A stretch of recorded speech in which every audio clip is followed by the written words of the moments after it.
Good morning, children. We were discussing the population ecology, and in this concern, we have already discussed the population attributes. And our today's model is growth models. Today's topic is growth model. Okay. So, first of all, there is a question that whether a definite pattern of growth is being shown by any of the population or not. Does the growth of a population with time show any specific or predictable pattern? That means, is there any predictable pattern of the growth of a population is there or not?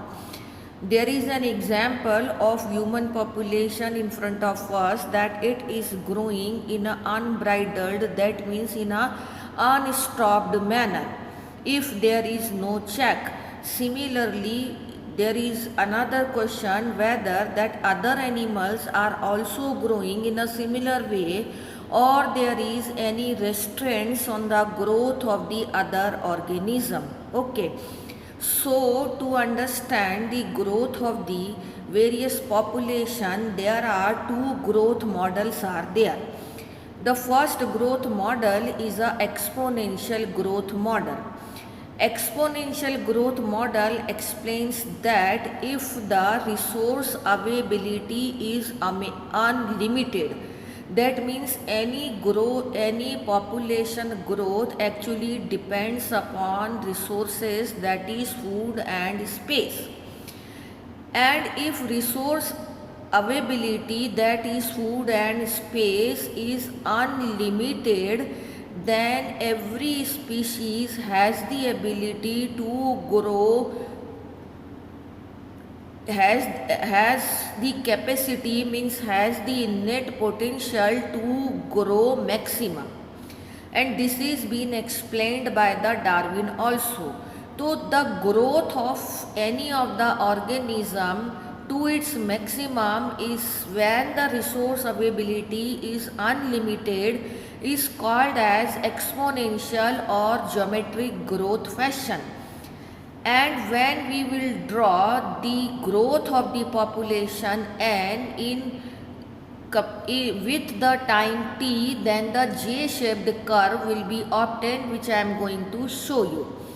If a population size is n and birth rate is represented by the b and the death rate is represented by d per capita, birth per capita and death per capita is represented by B and D, then increase or decrease in the population size during time t can be represented by T dn by dt. dn by dt means the population size in the given time t is growth is the increase in number or birth rate minus death rate multiplied by the original population size.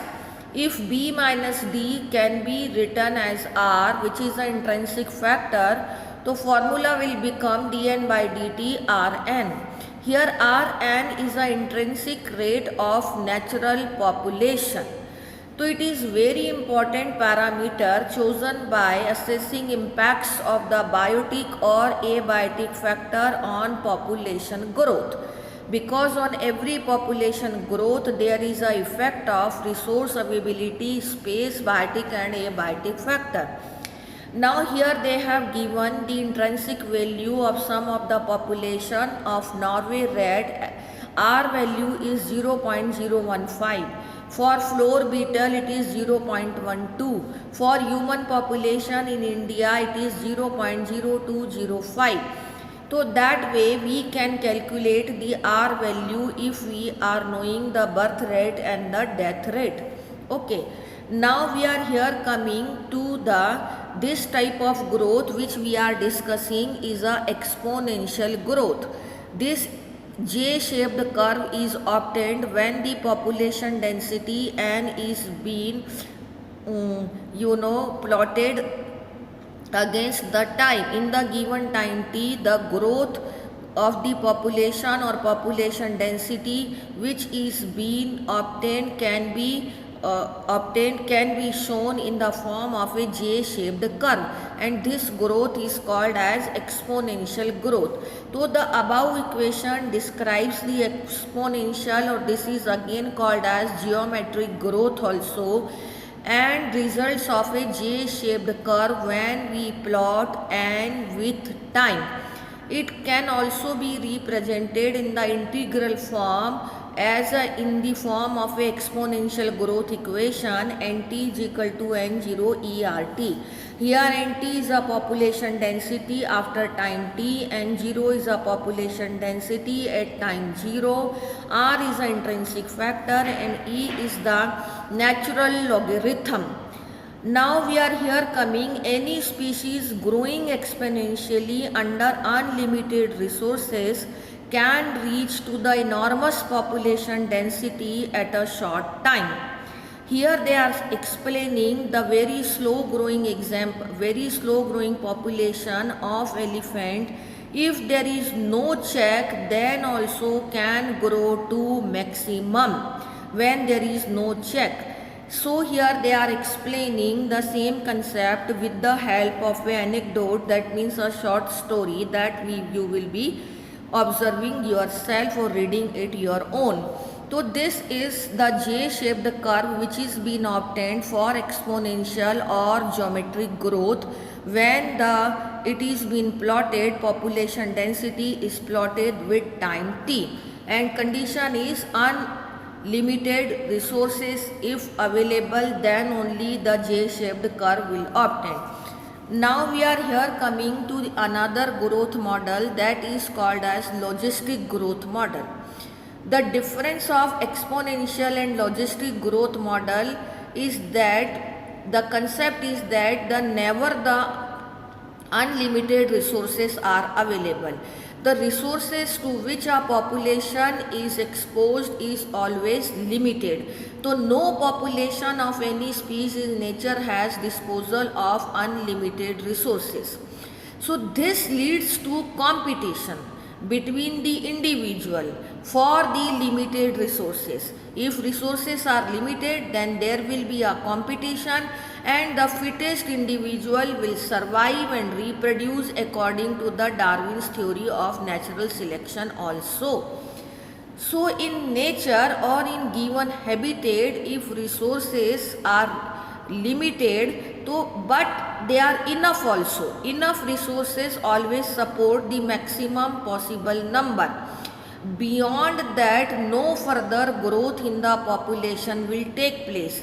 So that capacity of resources up to which the population is increasing to its maximum, then the population growth has stopped, then that capacity of the environment or the resource availability which is permitting the population to reach to its maximum, that capacity of environment or resources is called as its carrying capacity. So a population growing in a habitat with limited resources show lag phase, and then the log phase, and then the straight or asymptotic, so that a sigmoid curve is obtained. Here you can say this is a sigmoid curve, and this curve is obtained when the population growth is growing in enough availability of resources but not unlimited. So first this is the lag phase of growth, then this is the log phase or exponential growth, and then the asymptotic, that means the straight curve will obtain. So altogether it is a sigmoid curve. It is a sigmoid curve. So that curve, this type of growth of population is called as von Hulst-Paul logistic growth, and is described by the following equation: dn by dt Rn k minus n by k. K is here population density, R is the intrinsic rate of natural increase, and K is carrying capacity. Since in this population there is a limitation of resources for the growth of most of the population are finite, that means fixed, they are not unlimited. तो this become a limiting sooner or later. So this logistic growth model is considered as more realistic one because resources are never be unlimited, they are finite, and every population is disposed to or exposed to, you can say, to the limited resources, so that first growth of the population will be the lag phase, then exponential, and then that is a log phase also, and then the straight curve. So altogether the sigmoid curve is obtained when there is a logistic growth model is there, or when the population growth is there in a logistic manner, and this is more realistic one, so that you are also to see that what is the difference of exponential and logistic growth model. Thank you.